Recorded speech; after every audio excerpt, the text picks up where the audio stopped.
नमस्कार, राज्यसभा टीवी की खास पेशकश आरएसटीवी विशेष में आपका स्वागत है। मैं हूं दीपक डोभाल। देश के दक्षिण तटीय राज्यों में पिछले एक हफ्ते से भारी बारिश ने बड़े पैमाने पर तबाही मचाई। आसमानी बादलों की आफत तमिलनाडु पर कहर बनकर बरसी, जिसके बाद कई जिले बुरी तरह से बाढ़ की चपेट में आ गए। राहत और बचाव का काम तेजी से हालांकि जारी है, लेकिन तटीय इलाकों में लौटते मानसून की बारिश को सामान्य माना जाता है। लेकिन इस बीच एक बड़ा सवाल ये खड़ा हो रहा है कि मौसम की ये अतिरेकी चाल कहीं किसी आफत की आहट तो नहीं है। आखिर तटीय राज्यों में सामान्य से ज्यादा इस बारिश के क्या मायने हैं, क्या संकेत हैं? मौसम में बदलाव और आफत की इस बारिश पर आइए देखते हैं आज का विशेष कुदरत की चेतावनी।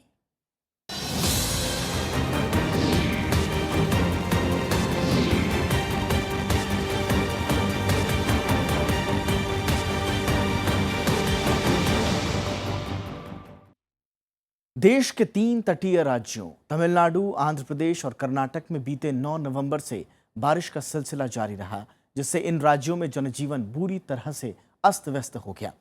बीते 4 दशकों में तमिलनाडु में भारी बारिश ने बड़े पैमाने पर तबाही मचाई। यहां बाढ़ और भारी बारिश के चलते मरने वालों की तादाद 87 के पार हो गई है, जबकि हजारों लोग राहत शिविरों में रहने को मजबूर हैं। हालांकि मौसम में अब सुधार है, लेकिन कई इलाकों में अब भी बाढ़ जैसे हालात हैं।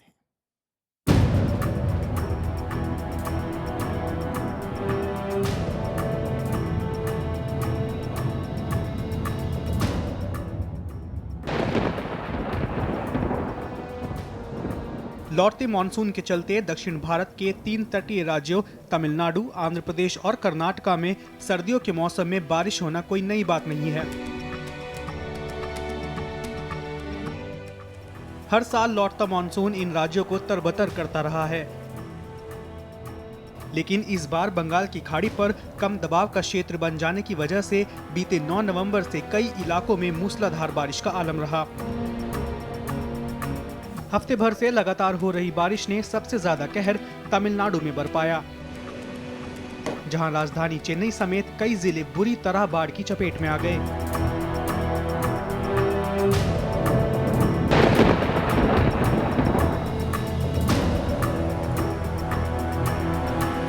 पूर्वोत्तर मानसून के प्रभाव से हो रही भारी बारिश ने राज्य के कई इलाकों में जनजीवन अस्त व्यस्त कर दिया। कई जिलों में स्कूल कॉलेज तक बंद करने पड़े। Our house is surrounded with the water. It is mixed with drainage water, but there is no one to clear it. We have complained to the councillor. He has come, just watched it, and he went away.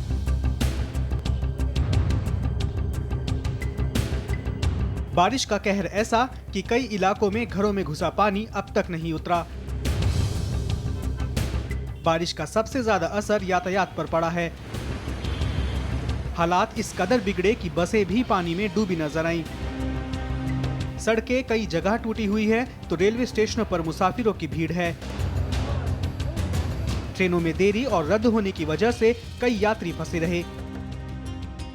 Chennai और आसपास के इलाकों में कई स्टेशनों पर हजारों की तादाद में मुसाफिरों को दिक्कतों का सामना करना पड़ा। भारी बारिश से कई ट्रेनें रद्द हो गई या देर से चली, जिसके चलते मुसाफिरों को मजबूरी में स्टेशन के आसपास शरण लेनी पड़ी।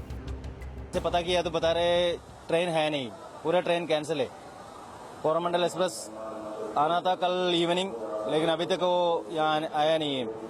काफी लोग यहाँ पे परेशान में हैं। We are planned going to the Tirupati for darshan. Unfortunately, train has been cancelled. But the railway central government is very poor. भारी बारिश से फसलों को भी नुकसान पहुंचा है।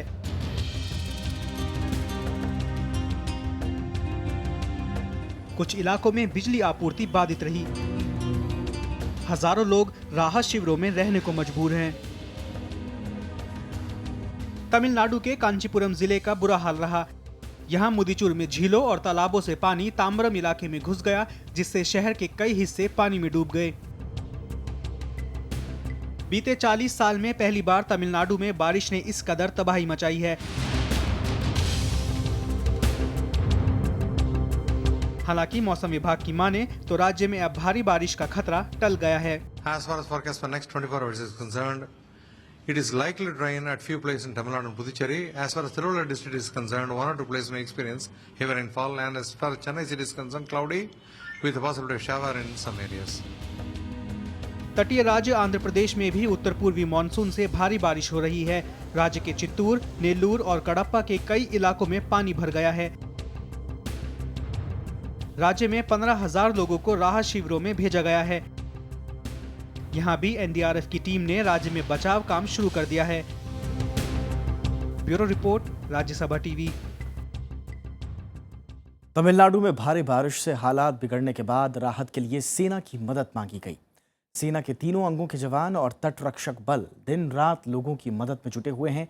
एनडीआरएफ के साथ मिलकर सेना का फोकस लोगों तक राहत सामग्री पहुंचाने पर भी है।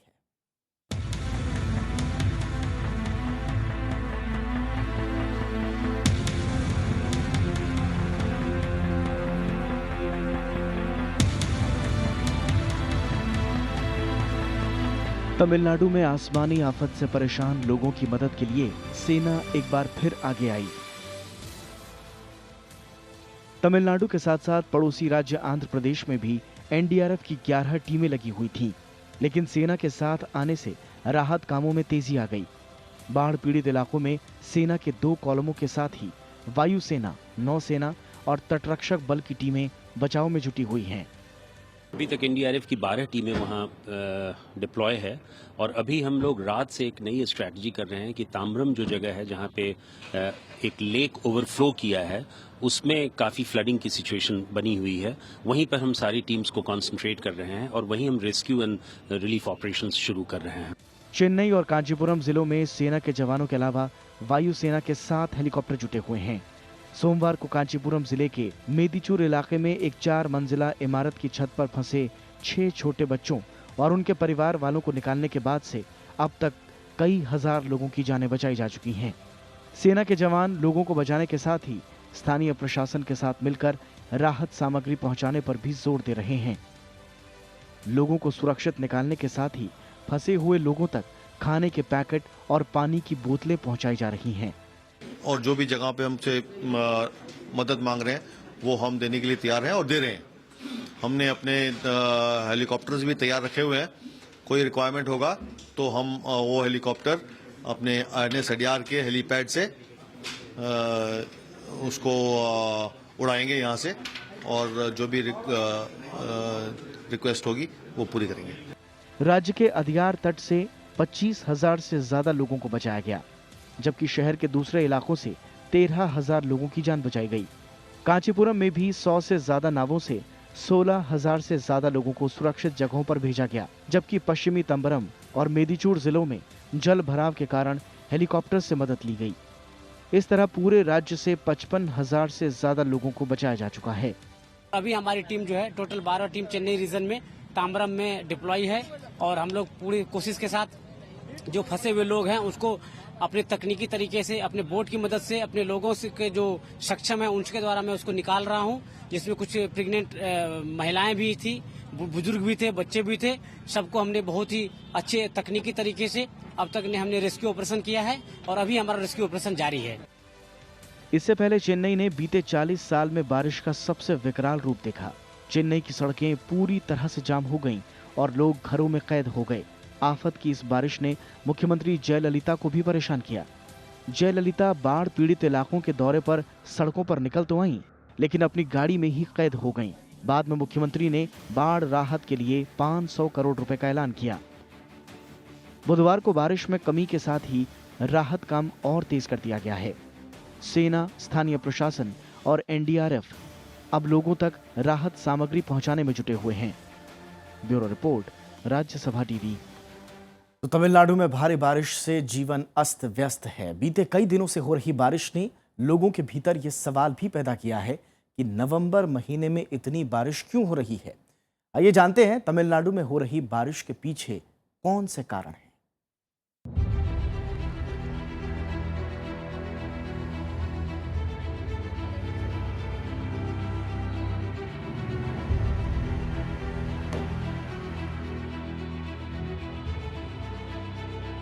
मूसलाधार बारिश से मुश्किल में फंसी जिंदगी इस वक्त तमिलनाडु की हकीकत है।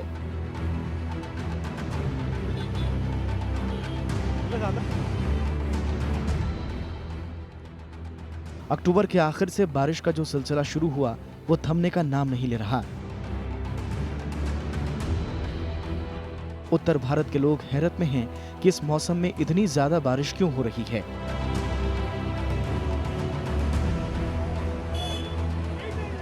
लेकिन तमिलनाडु के लिए अक्टूबर नवंबर में बारिश आम है।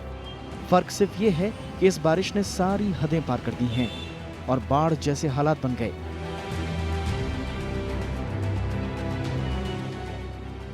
तमिलनाडु के लिए ये मौसम मॉनसून का होता है। इसे उत्तर पूर्वी मॉनसून कहते हैं। सितंबर के बाद उत्तर भारत की जमीन तेजी से ठंडी होती है, लेकिन इसकी तुलना में समुद्र का तापमान ज्यादा गर्म रहता है। उत्तर भारत की ठंडी जमीन के ऊपर हवा का दबाव जब बढ़ जाता है तो धीरे धीरे हवा का रुख बंगाल की खाड़ी होते हुए हिंद महासागर की तरफ मुड़ जाता है। इस प्रक्रिया में हवा जब बंगाल की खाड़ी तक पहुंचती है तो वहां से नमी सोखने के बाद तमिलनाडु और आसपास में बारिश की शक्ल अख्तियार कर लेती है। लिहाजा अक्टूबर नवंबर के महीने में हर साल इस इलाके में बारिश होती है। इसे मानसून का लौटना या फिर उत्तर पूर्व मानसून कहते हैं। नॉर्थ ईस्ट मानसून आता है अक्टूबर नवंबर के महीने में दक्षिणी भारत में, और तमिलनाडु में सबसे ज़्यादा बारिश होती है इस नॉर्थ ईस्ट मानसून से, क्योंकि बंगाल खाड़ी की हवाएं सीधे तमिलनाडु में पहुंचती हैं और भारी बारिश करती हैं। इस साल का हमने अनुमान अक्टूबर में लगाया था कि नॉर्थ ईस्ट मानसून की जो बारिश है वो सामान्य से बहुत ज़्यादा रहने वाली है, और उसी के अनुरूप हम देख रहे हैं कि काफ़ी ज़्यादा बारिश इस बार साउथ इंडिया में हो रही है।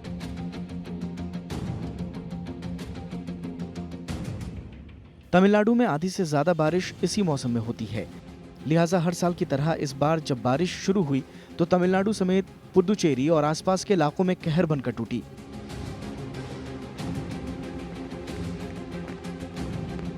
बारिश की इस खतरनाक शक्ल के पीछे इस बार एक और कहानी जुड़ी हुई है। कुछ दिनों पहले पुडुचेरी के पास समंदर में कम दबाव का क्षेत्र बना और धीरे धीरे एक छोटे चक्रवात की शक्ल में तब्दील हो गया। नतीजा ये हुआ कि उत्तर पूर्वी मॉनसून के साथ मिलकर इस चक्रवात ने लोगों का जीना दूभर कर दिया।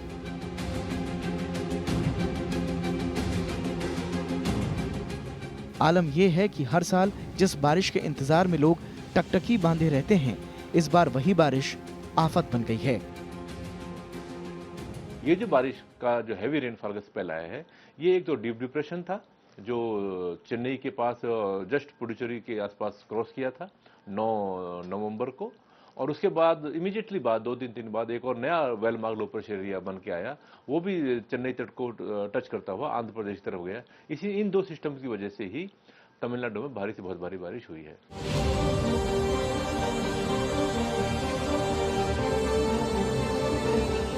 आमतौर पर उत्तर भारत में जब मानसून चल रहा होता है तो दक्षिण भारत के पूर्वी तटों पर कम बारिश होती है। यानी जब दिल्ली और आसपास में झमाझम बारिश होती है तो तमिलनाडु में हल्की बूंदाबांदी होती है।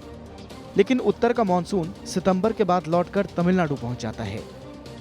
मौसम वैज्ञानिकों के मुताबिक तमिलनाडु की मौजूदा बारिश बेमौसम नहीं है। चक्रवाती तूफान के मिलने के कारण इसकी मात्रा बढ़ गई और अब आसमान के अलावा जमीन भी पानी से लबालब है। अनु दीवान के साथ ब्यूरो रिपोर्ट, राज्यसभा टीवी। और फिलहाल रुकते एक छोटे से ब्रेक के लिए, लेकिन ब्रेक के बाद आपको बताएंगे असामान्य बारिश कहीं किसी नई आफत की आहट तो नहीं।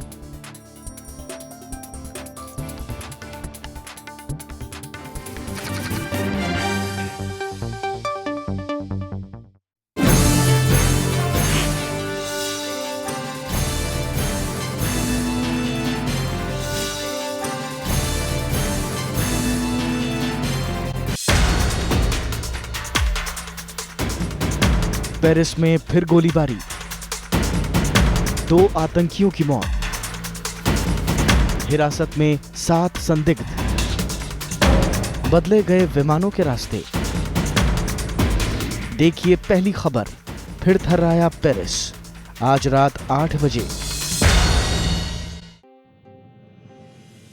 एक बुनियादी सवाल ये उठता है कि हम अपने संविधान में अपने आप को किस किस्म की सरकार देने जा रहे हैं। किसी भी संविधान में उसके नागरिकों का बुनियादी हक सबसे अहम मुद्दा होता है। मेरे रहते संविधान से आरक्षण नहीं हटने वाला। एग्जीक्यूटिव, जुडिशियरी और लेजिस्लेचर के तिगड़े को किसी एक सर्वशक्तिमान कैबिनेट की जकड़ से बाहर रखें। जमींदारी की जिन्होंने ये रियासतें देश के साथ विद्रोह के एवज में पाई हैं, वो आजकल जस्ट कंपेंसेशन चाहती। हिंदी ही हमारी राष्ट्रभाषा होगी। जब तक प्रांतों को आप कुछ जिम्मेदारी देंगे नहीं, सूबे जिम्मेदारी लेना सीखेंगे कैसे? किसी भी आईन में सब बातें लिखी नहीं जा सकती।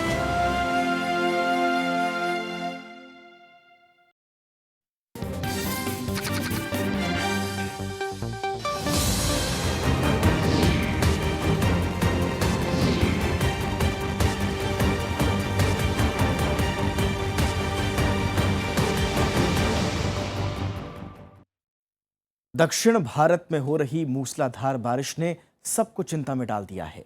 उत्तर पूर्व मानसून के इस गुस्सैल तेवर को लेकर मौसम वैज्ञानिक भी चिंतित हैं। हालांकि मानसून के हालात में बीते कुछ सालों से लगातार बदलाव देखा गया। पर्यावरणविद ये शक जाहिर कर रहे हैं कि जलवायु परिवर्तन के साथ कहीं इसका गहरा रिश्ता तो नहीं है।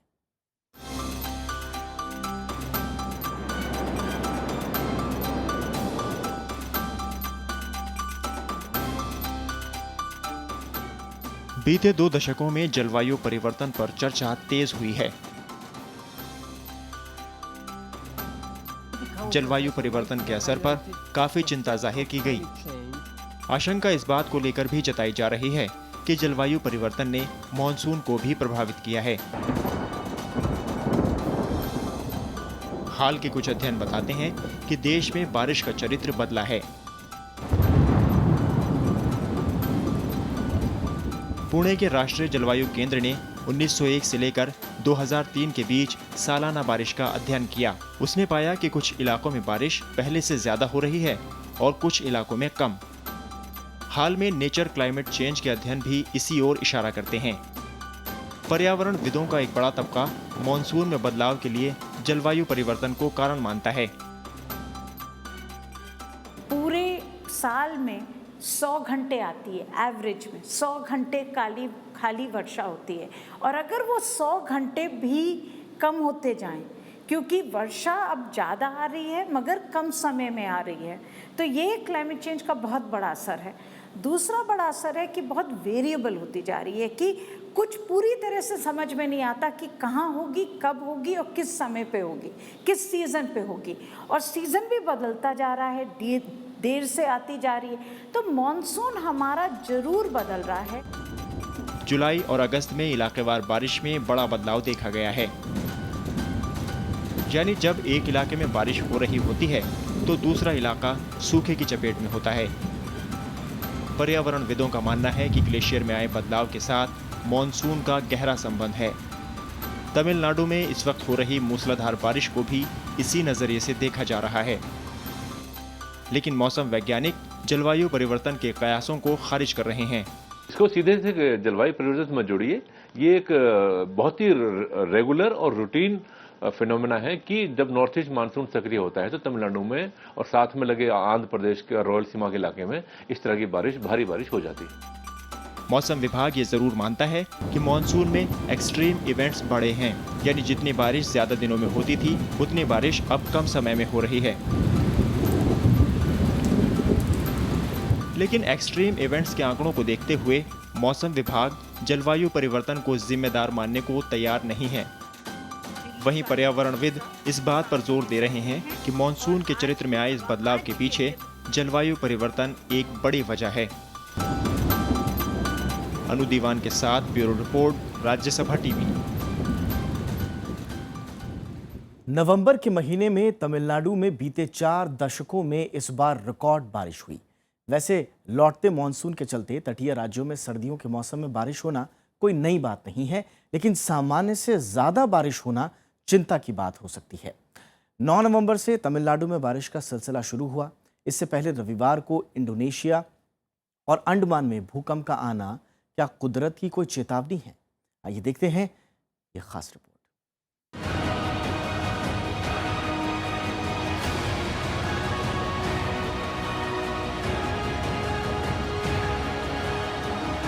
भूगर्भीय हलचल और आसमानी बारिश में वैसे तो कोई संबंध नहीं होता, लेकिन समुद्र में जब सुनामी जैसे हालात बनते हैं तो इसके चलते भारी बारिश होना सामान्य सी बात रही है।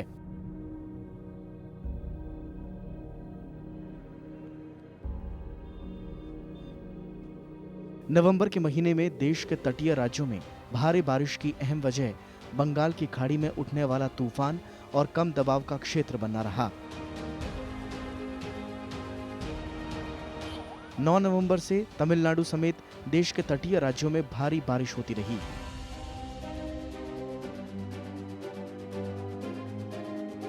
आमतौर पर नवंबर के महीने में इन राज्यों में लौटते मानसून की वजह से बारिश होना सामान्य सी बात है, लेकिन 8 नवंबर को बंगाल की खाड़ी के दक्षिण हिंद महासागर के आसपास घटी भूगर्भीय घटनाएं मौसम और भौगोलिक परिस्थितियों में हो रहे बदलावों की ओर कोई संकेत तो नहीं है।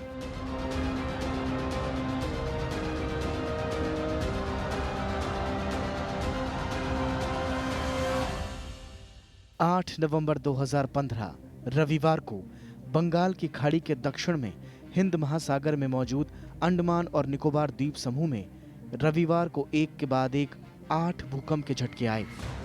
इनमें से एक की तीव्रता 6 तक रही, जबकि ज्यादातर झटके 5 या इससे ज्यादा तीव्रता के थे।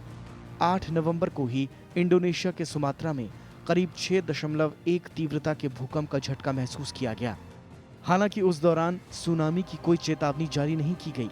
सुमात्रा प्रांत के सिबलोगा शहर से करीब 111 किलोमीटर दूर दक्षिण में समुद्र के 75 किलोमीटर भीतर इस जलजले का केंद्र था।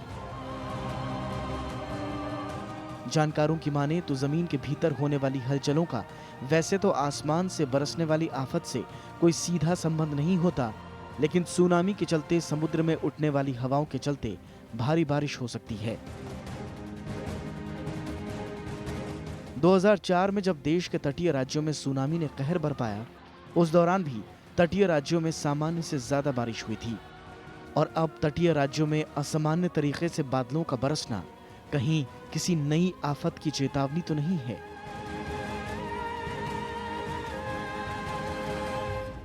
कहीं कुदरत की जानिब से कोई नई मुसीबत तो नहीं आ रही है। कहीं ऐसा तो नहीं कि तटीय राज्यों में हो रही असामान्य बारिश कुदरत का कोई पैगाम लिए हुए हो। अमिताभ अरुण दुबे, राज्यसभा टीवी।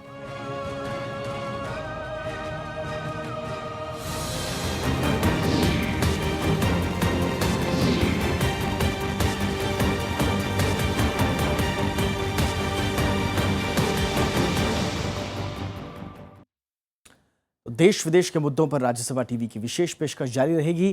फिलहाल आज विशेष में इतना ही। हमें दीजिए इजाजत और देश और दुनिया के बाकी हाल के लिए देखते रहिए राज्यसभा टीवी।